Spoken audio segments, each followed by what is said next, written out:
Thanks for tuning in to the JLW podcast. If I said it before, I'll say it again. We need to pull together. Our first topic is the Senate passes bill to reopen the government as 8 Democrats join the Republicans to send it to the White House.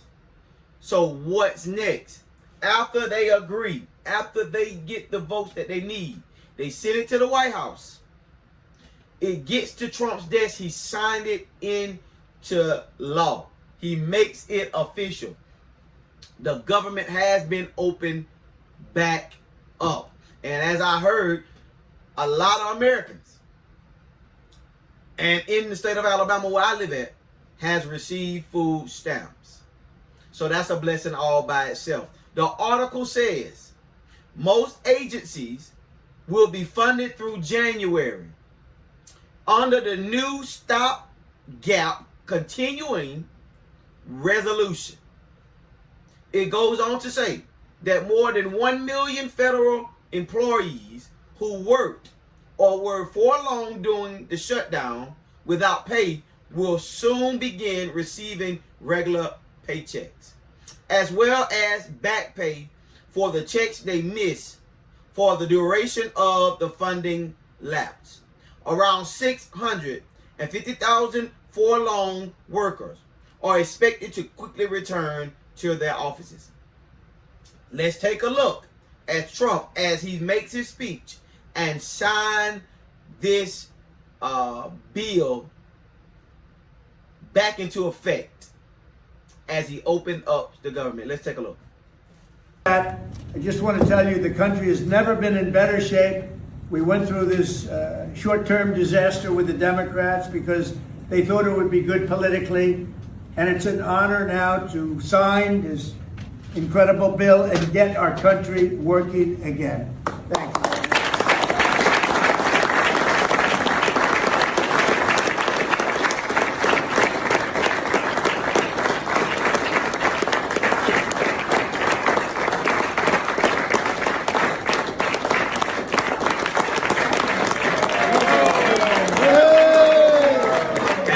See, Trump has signed the bill to reopen the government. That's a blessing all by itself. I don't know how they did it, how they pulled it off, but I thank you, Republicans and Democrats, for reopening the government, coming to a conclusion, coming to an agreement to open up the government. The American people was hungry. The American people was starving. They was going into debt, trying to figure out how they were going to make ends meet. And y'all have come to the conclusion that you are going to agree to disagree and reopen the government. Trump has signed it into law. The government has been back open. And we do thank you, White House, for not going on vacation, for not staying at home, for not doing whatever you wanted to do, not thinking about the American people. Thank you for thinking about the American people. We love you. There's nothing you can do about it, as my bishop always says. We're going to stay within this topic of the government shutdown and reopening. We're going to first look at a video I found on TikTok. I'm a big TikTok watcher. A woman voice named Fannie Lou Harper that lived through slavery and that picked cotton for a living. Let's take a look. I went to children, a very poor family, sharecroppers in the state of Mississippi. I know what it's like to be hungry. I know what it's like to be without clothes. I know what it's like to be without food. To live in a 3-room house with no washroom facilities, just a 3-room shack. So in my earliest childhood, I remember one day I was playing beside this road and the landowner drove up and he asked me, could I pick cotton? And I told him I didn't know. I didn't know. At 6 years old, I just didn't know. So he told me, I want you to go out in the field, Fanny, and I want you to pick 30 pounds of cotton. And if you pick 30 pounds of cotton in a week, I'll carry you to my commissary store and I'll let you get some of the things that you want to eat. So don't you like Cracker Jack? That was exciting because I'd never had them. So I went out in the field and I told my parents, and my mother asked me did I want to try it. And I told her I did. And she told me, said, now, we won't let you cheat. If you pick it, we'll say you picked it. But if you don't pick it, you don't get it. So this made me work very hard. But that week I did pick 30 pounds of cotton. That Saturday, the landowner did keep his promise. He carried me to this commissary store. He gave me some Cracker Jacks and cheese and the daddy wide leg sardines. But I didn't realize what he was doing other than that, because the next week I was tasked 60 pounds of cotton. By the time I was 13 years old, I was picking 200 and 300 pounds of cotton. Of 20 children, a very poor family, sharecroppers in the state of Mississippi. I know what it's like to be hungry. I know what it's like to be without clothes. I know what it's like. You can see this lady at the age of 6 years of age was asked by a man, do she want to pick some cotton? She said she didn't know nothing about it. He said, I'm going to give you some food if you can pick 30 pounds of cotton or whatnot. And she went on her way, asked her mom, and they said, okay, if you pick it and you earn it, yeah, but if you don't pick it, you're not going to get what's coming behind it. She said, okay, she picked the cotton. The man told her, look, I'm going to take you to my place, and we're going to show you around, and I'm going to let you pick out what you want to eat. So Cracker Jack, she said she ain't never had before. Justin, what are you getting at? What I'm trying to tell you, American people, is you ought to be grateful for these food stamps. You ought to make sure your refrigerator is full.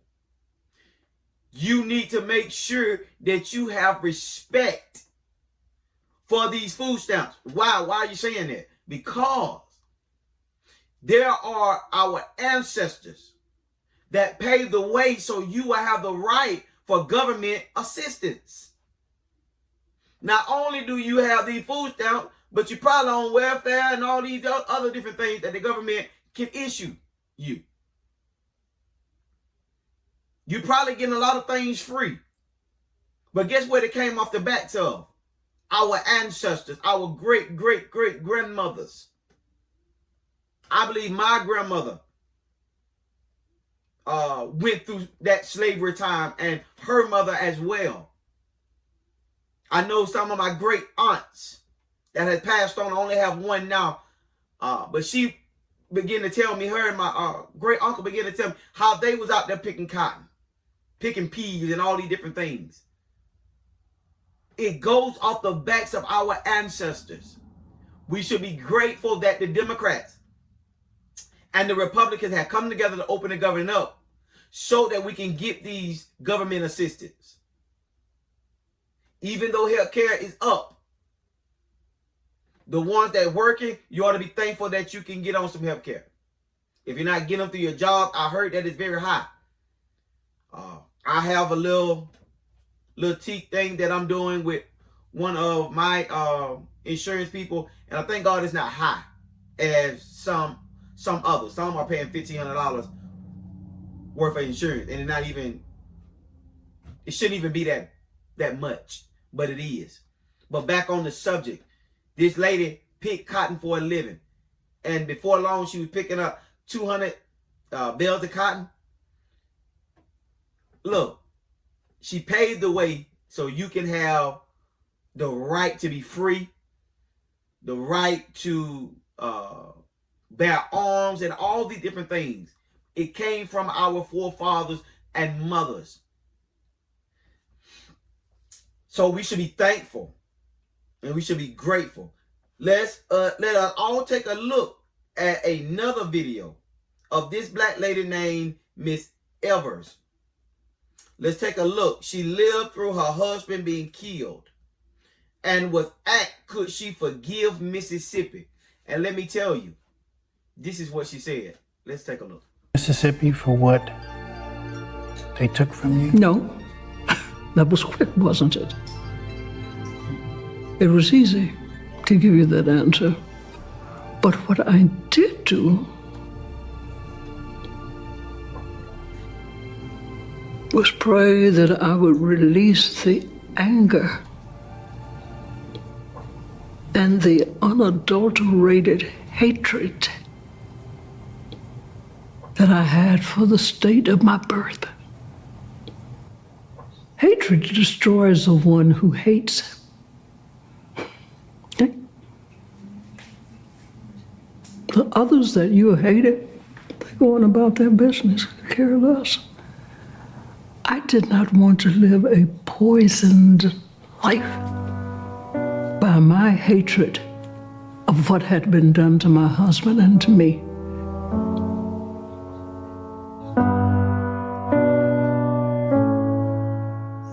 Have you ever Mississippi for what they took from you? No, that was quick, wasn't it? It was easy to give you that answer. But what I did...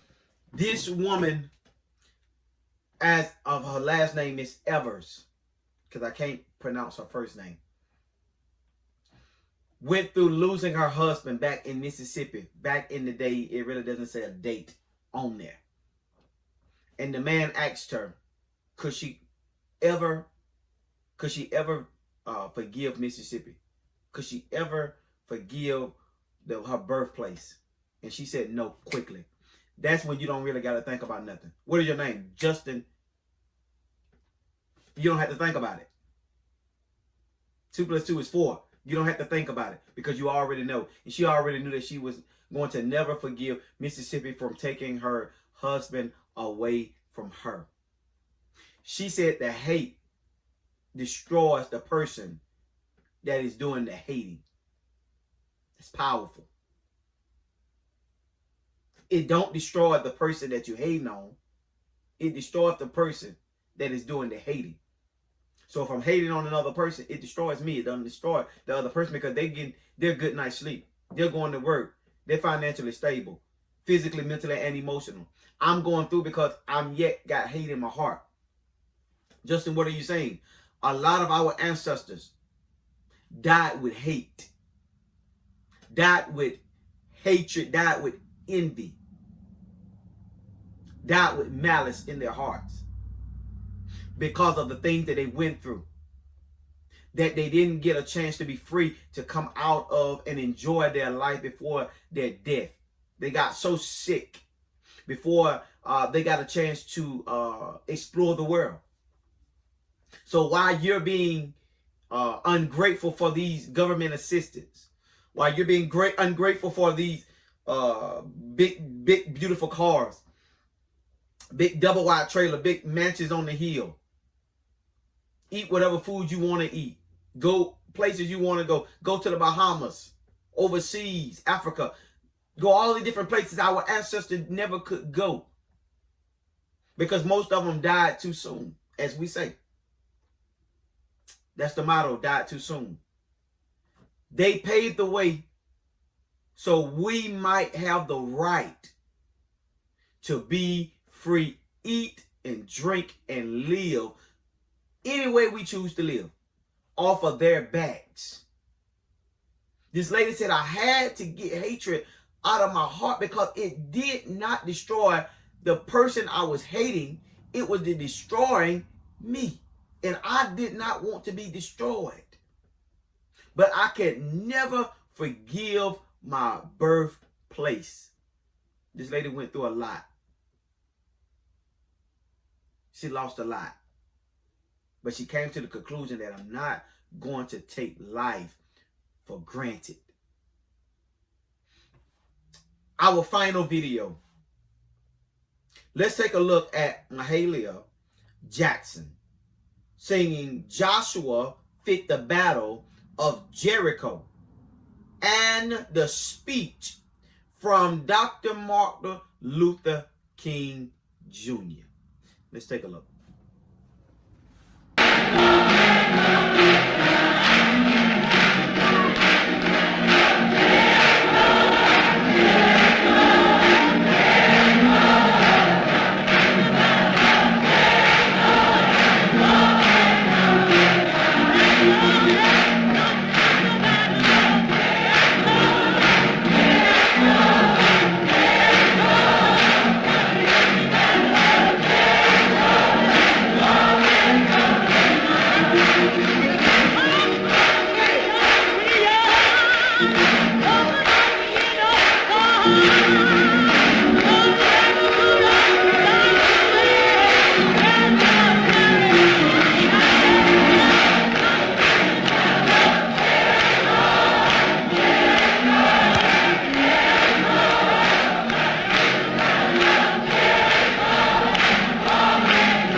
I think I can say concerning this great gospel singer in our midst, our dear friend, my great friend Mahalia Jackson, that a voice like this comes only once in a millennium.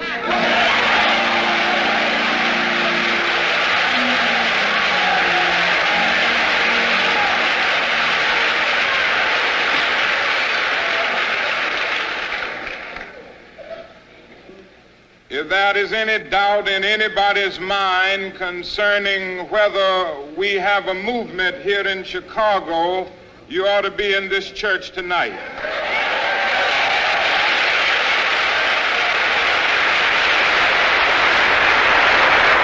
We have some challenging days ahead, some great and noble opportunities to make this beautiful city that sits on the banks of Lake Michigan, the beautiful city of brotherhood that it is called to be. I say sincerely that the white persons who believe in justice, who believe in humanity, are going to stay with this movement. As I've said before, they're going to stay with it because it's just and right.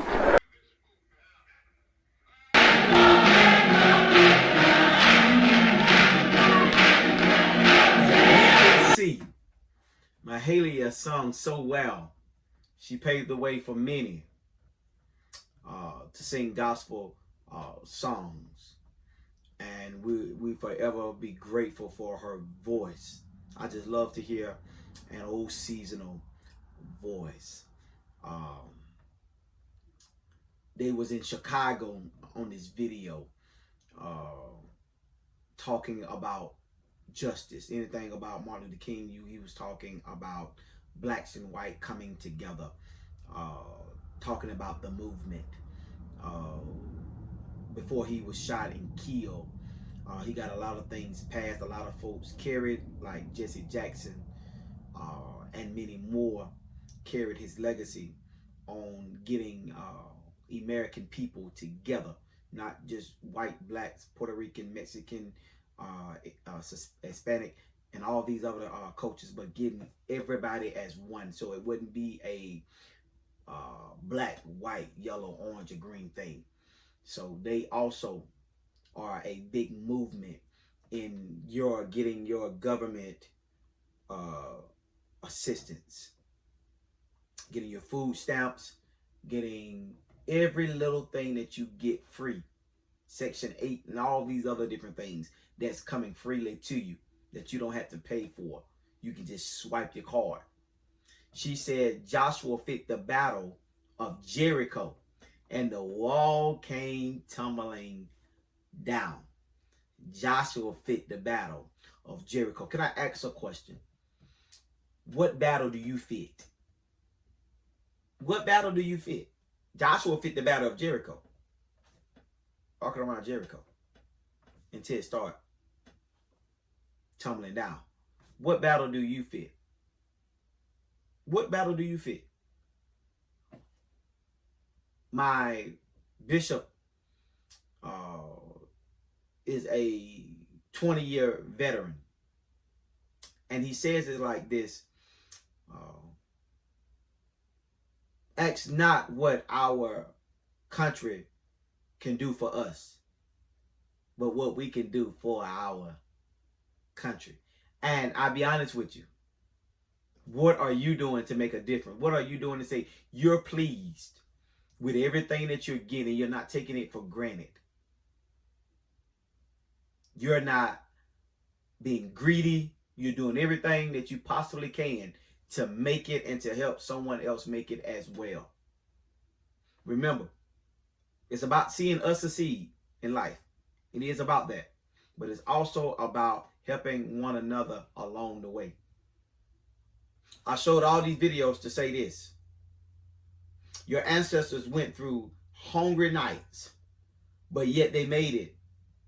From picking cotton from a small amount to a large amount of money.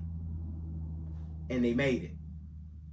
And sometimes was paid with food. We as 2025 black folk should be grateful with or without food stamps. Some folks can't help it by being giving government assistance and being on different programs. But some that are there are taking the food stamps for granted. Remember our ancestors. They did pave the way. Before we end, I want you to remember the government is back open.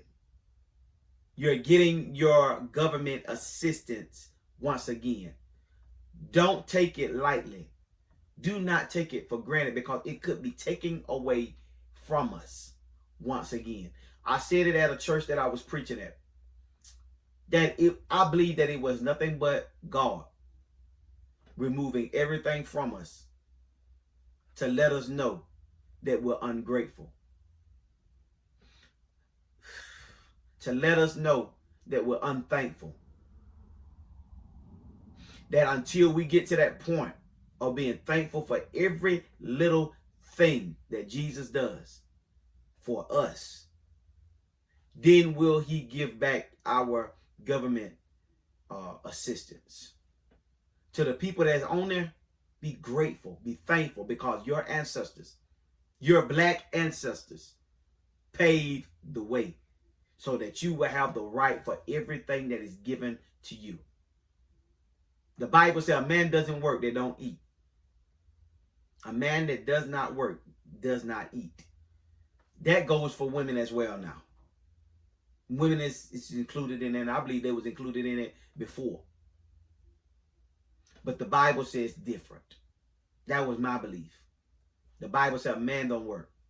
When Adam and Eve got kicked out, man worked from the sweat of their brow, and woman stayed in and nurtured the house and the kids. But in this day, in 2025, it takes both women and men to work to feed a household without government assistance. With government assistance, it probably take only one person. But we need to be grateful and thankful that we do have the government assistance to help us out in the long run. Again, be thankful for something, or it could be taken away and you have nothing. May God bless you and keep you is my prayer. Make sure you like, comment, and subscribe to this video, this channel. And guess what? Be grateful for every little thing, because it could be gone. And again, you have nothing. May God bless you and keep you. It's my prayer. Deuces.